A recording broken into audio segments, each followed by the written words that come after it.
आज हम पढ़ेंगे क्लास 10th एनसीईआरटी मैथ का इम्पॉर्टेंट क्वेश्चन। यानी कि जिन बच्चों को लगता है कि एग्ज़ाम टाइम में हमको डर लग रहा है कि हम वो हो जाएंगे, सप्लीमेंट्री हो जाएंगे या फिर फेल हो जाएंगे या हमको किसी न किसी तरह पास होना है, उनके लिए मैं बेस्ट चैप्टर ढूंढ के लाया हुआ हूँ कि क्लास 10th में अपने को कौन से चैप्टर पढ़ें तो हमारा एग्ज़ाम टाइम में भी पढ़े के हम क्या हो जाए, पास हो सकते हैं। तो चलिए देखते हैं वो कौन कौन से चैप्टर हैं।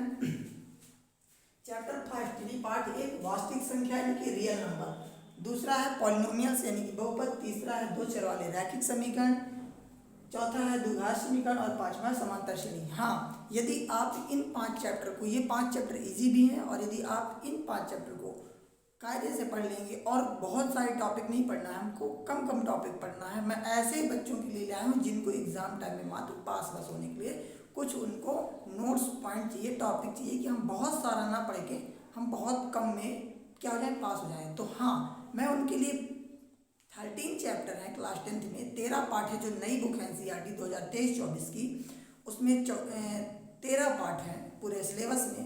उनमें से मैं मात्र 7 पार्ट ही नहीं कहा जाए तो आधा सिलेबस कर दिया हूँ। पूरा 7 पार्ट पढ़ के आप क्या हो सकते हैं, पास हो सकते हैं।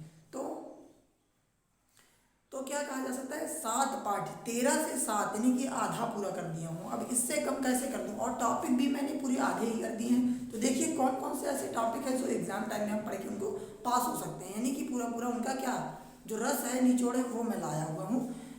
यूनिट फर्स्ट चैप्टर यानी कि वास्तविक संख्या रियल नंबर में यदि आपसे एचसीएफ और एलसीएम बनता है तो ठीक बात है, नहीं तो बहुत कम समय में एलसीएम और एचसीएफ आप करके निकाल सकते हैं। इससे एक क्वेश्चन आता है, और √5 √3 एक अपरिमेय संख्या, सॉरी इसमें लिखा परिमेय संख्या है, एक क्या है, अपरिमेय संख्या है, सिद्ध करना है इसको। ये क्वेश्चन भी बहुत इंपॉर्टेंट है और ये एग्जाम में एक आता ही आता है। और तीसरा टॉपिक है 10 परिभाषाएं, यानी क्लास 10th एनसीईआरटी मैथ में फर्स्ट चैप्टर में यदि आपसे एक पार्ट में यदि संख्याएं नहीं आती, जैसे कि क्या परिमेय संख्या, वास्तविक संख्या, सम संख्या, विषम संख्या, है ना, पूर्णांक संख्या, यदि ये संख्याएं आपसे आती हैं तो 1 या 2 नंबर के इनसे भी ऑब्जेक्टिव आते ही आते हैं। तो देखिए एक पार्ट में प्रश्नावली 1 और प्रश्नावली 2 है, मतलब कि 1.1 और 1.2, तो 2 प्रश्नावली में मैंने मात्र 3 ऐसे क्वेश्चन आपको दिए हैं जो एग्जाम पॉइंट ऑफ व्यू से बहुत ही इंपॉर्टेंट है। वो क्या है, पहला एलसीएम और एचसीएफ, दूसरा है √3 और √5 एक अपरिमेय संख्या सिद्ध करिए। ये नंबर क्या हो सकते हैं, चेंज हो सकते हैं, बट क्वेश्चन इसी तरह के आते हैं। और यह 10 परिभाषाएं, यदि 10 परिभाषाएं कौन कौन सी, सम संख्या, विषम संख्या, वास्तविक संख्या, परिमेय, अपरिमेय और पूर्णांक, है ना, ऐसे करके 10 संख्या है जो वो आप यदि लर्न कर लेते हैं तो उनसे ऑब्जेक्टिव टाइप में क्वेश्चन आएगा। तो एक पार्ट से कितने टॉपिक हुए, 3 टॉपिक हुए। अब आते हैं हम 2 पार्ट में। 2 पार्ट में क्या है हमारा, बहुपद। 2 पार्ट में हमारा क्या है, बहुपद। बहुपद में भी मैंने बहुत कम क्वेश्चन किए हैं, जो नई बुक आई है उसमें सिलेबस कम हो गया, उसमें 2 या 3 पॉइंट बचे हुए हैं, मतलब प्रश्नावली, हाँ प्रश्नावली 2 है, प्रश्नावली 2.1 और प्रश्नावली 2.2। तो प्रश्नावली 2.1 बहुत ही ईजी है। इसमें क्या बताना है अपने को, शून्यक बताना है। एक ऐसा ग्राफ दिया रहेगा, उसमें एक्स अक्ष में जितनी रेखाएं टच करेंगी उसको हमको बताना, उसकी संख्या शून्यकों की संख्या कहलाएगी, है ना। बहुत ही इजी टॉपिक है ये, ऐसा दिया रहेगा। तो इसमें ये रेखा जहाँ जहाँ एक्स अक्ष को काटेगी वहाँ वहाँ पर हमको क्या करना है, शून्यक बताना है, ठीक है। तो ये भी 2 और इन टॉपिकों के कुछ वीडियो मेरे यूट्यूब में पड़े हुए हैं और कुछ मैं आगे वाले टॉपिक आगे वीडियो में बता दूंगा आपको, ठीक है। अब आते हैं यहाँ पर प्रश्नावली 2.2 एक्सरसाइज 2.2। तो इसमें 2 चीज़ें हैं, शून्यक ज्ञात करना है और शून्य गुणांकों के बीच क्या करना है, संबंध ज्ञात करना है। इसमें भी 2 ही हैं, यहाँ पे लाते हैं 2.2 में मैंने 2 क्वेश्चन किए हैं और एक द्विघात बहुपद। हमको कुछ नंबर दिए रहेंगे, उसको फार्मूले की मदद से हमको शून्य ज्ञात करना है और शून्यकों के बीच में संबंध ज्ञात करना है, ठीक है। क्या ज्ञात करना है, शून्यकों के बीच में संबंध। तो देखिए मैंने क्या बताया, प्रश्नावली 2.1 और 2.1 में मात्र मैंने 3 क्वेश्चन ही कराए हैं, 1 क्वेश्चन इसका, 2 क्वेश्चन इसका। देखिए टोटल पार्ट 1 में मैंने क्या चीज बताई, देख लीजिए एक बार नोट कर लीजिए।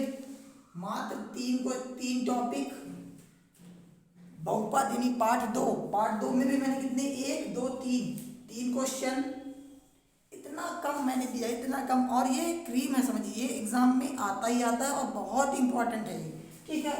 ये इसमें 3 क्वेश्चन है, इसमें भी 3 क्वेश्चन है। यहाँ पे शून्यक ज्ञात करना है और यहाँ पे भी गुणानखंडों के बीच में संबंध और द्विघात बहुपद के दिए शून्यक दिए रहेंगे और हमको दो घात बहुपद ज्ञात करना है। हमको शून्यक दिए रहे क्वेश्चन में और हमको उससे बहुपद निकालना है ना, उसके फार्मूले में रख के। तो 3 क्वेश्चन इसमें हो गए, 3 क्वेश्चन इसमें। अब चलते हैं अपन आगे वाले चैप्टर में, यानी कि यूनिट 3 पार्ट 3 में 2 चर वाले रैखिक समीकरण। इसमें भी मैंने बहुत कम और बहुत छोटा सिलेबस दिया है। इसमें मैंने मात्र 3 विधियां बताई हैं, ग्राफीय विधि से सवाल हल करना, प्रतिस्थापन विधि से और विलोपन विधि से। मुझे आशा है कि ये इतना इजी टॉपिक है कि आप सबसे बनता होगा, नहीं बनता होगा एग्जाम के 1 दिन पहले पढ़ोगे तो बनने लगेगा। और ये 3 क्वेश्चन ही इस चैप्टर में भी मैं दे रहा हूँ 3 पार्ट में। तो 3 और 3 कितने हो गए अपन, 3, 6 और 9, यानी कि 9 क्वेश्चन हुए, मैंने 3 पार्ट में दिया है। जबकि यदि आप डिटेल से पढ़ोगे तो बहुत सारा हो जाता है, लेकिन मैंने आप लोगों के लिए बहुत छोटा सा सिलेबस बनाया है ना। ग्राफीय विधि, प्रतिस्थापन और विलोपन 3 विधियां हैं, इनको पढ़ लो, इनमें से एक आती है। अब अपन चलते हैं चैप्टर 4 यानी कि पार्ट 4 दो घात समीकरण, ठीक है। इसमें देखिए दो घात समीकरण में हमको पता होना चाहिए कि पहले दो घात समीकरण है क्या, है ना। उससे क्वेश्चन आते हैं रिलेटेड सर्च करने के लिए कि दो घात समीकरण ये है कि नहीं है, यहाँ पे क्वेश्चन आता है।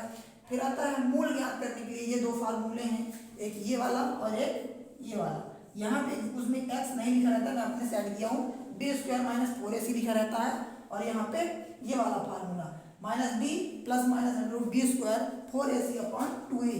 ये 2 फार्मूले और 2 घात बहुपद यानी कि 2 घात समीकरण आपको पता होना चाहिए। यहाँ पे भी 3 चीजें मैंने दी हैं, नोट करिए। आपको मैंने दिया ये फार्मूला, आपको मैंने दिया ax² + bx + c = 0 और b² - 4ac। यहाँ पे भी मैंने आपको 3 क्वेश्चन ही दिए हैं, ठीक है। ये हुआ। अब अपन चलते हैं पार्ट 5 यानी समांतर श्रेणी। समांतर श्रेणी में भी मैंने बहुत कम क्वेश्चन देने की कोशिश की है, 3 या 4। देखिए क्या है, एपी पहली चीज है क्या, वो मैंने बताया है। यदि एपी का ये फार्मूला आपसे आता है तो कोई दिक्कत नहीं है। पहली बात आपको जानना है एपी है क्या, मेरे वीडियो में पढ़ा हुआ है अरिथमेटिक प्रोग्रेशन यानी कि समांतर श्रेणी, उसमें आप जाके देख सकते हैं। बहुत छोटा और बहुत प्यारा टॉपिक है। डी समांतर श्रेणी में मैंने 4 क्वेश्चन दिए हुए हैं, वो भी बहुत छोटे छोटे, बहुत इजी और बहुत प्यारे प्यारे हैं। एपी यानी अरिथमेटिक प्रोग्रेशन का फार्मूला क्या होता है, a+a+। दूसरा चीज है डी यानी कि सार्वंतर होता है। सार्वंतर का फार्मूला होता है a2 - a1, यानी कि उसके आगे वाले पद से पीछे वाले पद को सब्ट्रैक्ट कर दिया जाता है, यानी कि घटा दिया जाता है, तो हमारा डी यानी कि सार्वंतर निकल आता है। जैसे कि कोई एक श्रेणी है, उसमें उसके आगे वाले पद से यानी कि पीछे वाले पद से आगे वाले पद को क्या कर दिया जाता है, घटा दिया जाता है, तो हमारा सार्वंतर यानी कि डी निकल आता है ना। अब उसके तीसरा पॉइंट है an, यानी कि किसी टर्म का नंबर ज्ञात करना है। बता देगा कि 45 इस समांतर श्रेणी में किस पद पर स्थित है।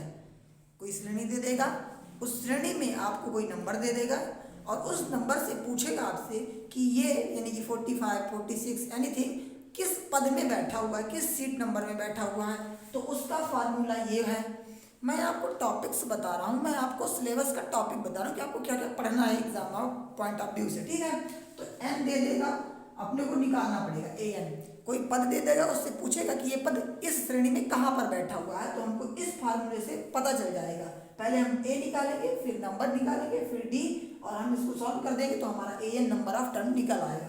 फिर अपन आते हैं ऐसे, इसको योग सूत्र भी बोलते हैं। यदि किसी पद में, किसी श्रेणी में 10 पद हैं, उन 10 पदों का योग निकालना है, तो हम यहाँ पे रख के 10, यहाँ पे भी 10, और जहाँ पे n दिया हुआ है वहाँ पे 10 रख के और a और d की वैल्यू करके हम इसका क्या निकाल सकते हैं, योग निकाल सकते हैं। देखिए 2a + n की जगह मान लीजिए 10 दिया हुआ है, -1 × d। अब यहाँ पे s10 यानी कि s का 10वां पद तक का योग निकालना है, तो हमारे पास ये फार्मूला है। d और a की वैल्यू निकाल के इनको सब सॉल्व कर देंगे तो हमारा s10 की वैल्यू निकल आएगी, यानी कि किसी एपी में 10वें पद तक का योग हमको मिल जाएगा इस फार्मूले से।